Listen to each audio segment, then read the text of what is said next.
Une dissertation pas à pas sur Manon Lescaut. N'hésitez pas à vous abonner à aller voir les autres sujets de dissertation et les vidéos de méthodologie. Voici le sujet que nous allons traiter.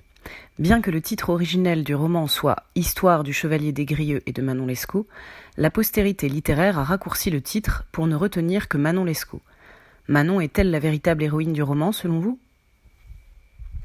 On commence toujours par analyser globalement le sujet. Le sujet prend la forme d'une question. Manon est-elle la véritable héroïne du roman, selon vous ? La question est cependant précédée d'une contextualisation, bien que le titre originel du roman, etc. La question part donc d'un constat. Le titre du roman a été raccourci au fur et à mesure du temps par la postérité.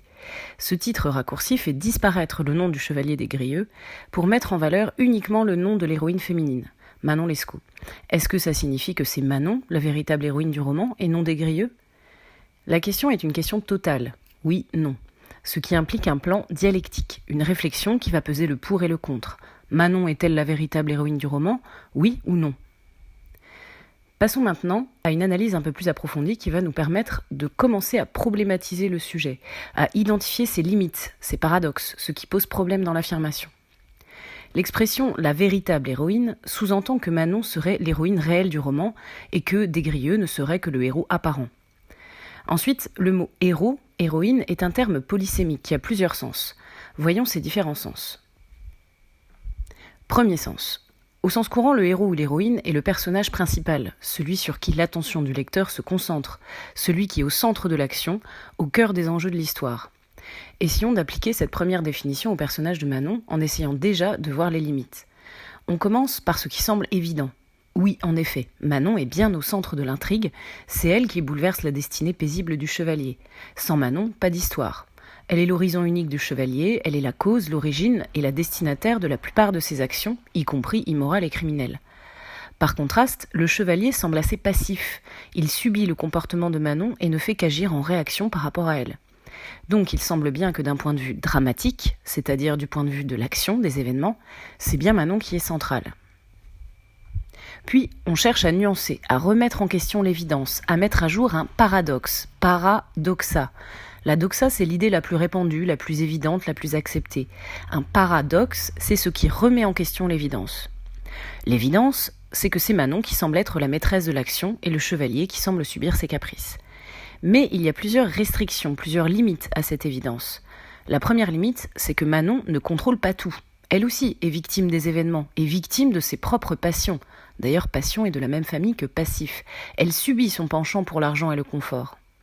La deuxième limite, c'est qu'on ne peut pas ignorer que c'est le chevalier qui raconte l'histoire, voire qui infléchit, modifie, adapte l'histoire qu'il raconte selon sa propre subjectivité.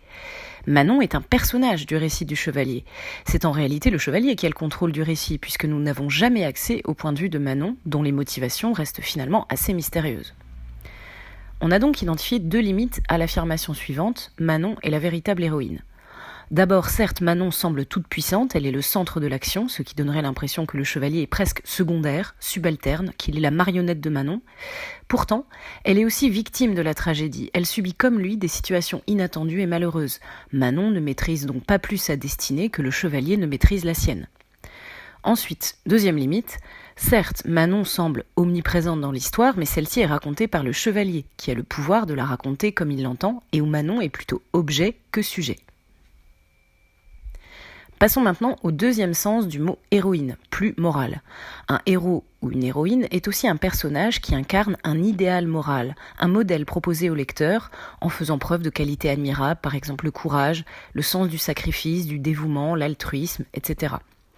Maintenant, problématisons en commençant par ce qui paraît le plus évident. Non, immédiatement, le fait que Manon puisse incarner un idéal moral ne saute pas aux yeux. À l'évidence, Manon n'est pas un modèle moral, puisqu'elle ne semble motivée que par son plaisir égoïste, qu'elle trompe le chevalier à plusieurs reprises, qu'elle l'abandonne dès qu'il n'a plus les moyens financiers de payer ses loisirs coûteux, et qu'elle l'entraîne dans le vice et le crime. Mais, cependant, Manon revient toujours vers le chevalier, même quand elle n'a plus besoin de son entretien financier. Par exemple, quand il est au séminaire et que Manon jouit des générosités de Monsieur de B. Elle semble donc l'aimer véritablement, et elle affirme qu'elle ne le trompe pas par plaisir, mais par nécessité de les mettre à l'abri tous les deux du besoin. Le personnage de Manon est donc très ambigu moralement, parce que nous n'en savons rien d'autre que ce que nous en dit le chevalier. Est-elle motivée par l'amour ou par son confort égoïste? Est-elle machiavélique et calculatrice? Ou subit-elle, elle aussi, des forces extérieures qu'elle ne contrôle pas? Se prostitue-t-elle par immoralité ou par nécessité pratique? La postérité, finalement, a peut-être retenu davantage le personnage de Manon, tout simplement parce qu'elle est mystérieuse, pour le chevalier et pour le lecteur, et donc fascinante. Deuxième étape, la problématisation. Pour élaborer notre problématique, on liste les problèmes ou les paradoxes qu'on a identifiés. Il y en a 3. D'un point de vue dramatique, Manon est-elle au centre de l'action, maîtresse des événements, ou comme le chevalier, victime des événements? D'un point de vue narratif, Manon est certes omniprésente, mais n'est-ce pas le chevalier qui domine le récit puisque c'est lui qui le raconte? D'un point de vue moral, enfin, Manon est-elle une anti-héroïne immorale ou une amoureuse tragique qui assume l'immoralité par nécessité pratique? Ensuite, il s'agit d'étoffer la question initiale pour faire apparaître ses limites, ses problèmes, et la transformer en problématique. On a plusieurs possibilités. Par exemple, dans quelle mesure Manon peut-elle apparaître comme le personnage central du roman, tant du point de vue dramatique et narratif que moral? Deuxième possibilité, Manon est-elle le personnage central du roman, incarnant un idéal moral? Troisième possibilité, bien qu'elle apparaisse comme une anti-héroïne, en quoi peut-on dire que Manon est aussi une héroïne d'un nouveau genre? Enfin, le plan.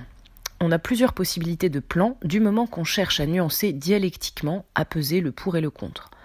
Un premier type de plan consisterait à passer en revue 3 duos de thèse et d'antithèse. D'un point de vue dramatique, Manon est-elle la maîtresse de l'action ou subit-elle les événements? D'un point de vue narratif, Manon est-elle le centre du récit ou le personnage du récit subjectif du chevalier? D'un point de vue moral, Manon est-elle une anti-héroïne immorale ou une héroïne hors du commun et originale? Un deuxième type de plan serait construit traditionnellement en thèse, antithèse, synthèse. Les 2 premières parties ne poseraient pas trop de problèmes. Donc voici la thèse. Certes, Manon semble la véritable héroïne du roman car elle gouverne l'action et concentre l'intérêt du lecteur. Antithèse, cependant, c'est aussi une anti-héroïne immorale qui pousse son amant au malheur. Pour trouver la synthèse, il faut réconcilier les contraires. Manon héroïne ou anti-héroïne? Peut-être incarne-t-elle un nouveau type d'héroïne, une héroïne moderne, propre à l'époque libertine, rationaliste et individualiste des Lumières. Nous avons donc notre synthèse. En définitive, Manon incarnerait un type nouveau d'héroïne, l'aventurière émancipée et pragmatique. Voilà, il ne reste plus qu'à organiser les arguments et trouver des exemples pour les illustrer. J'espère que vous y irez plus clair. À bientôt.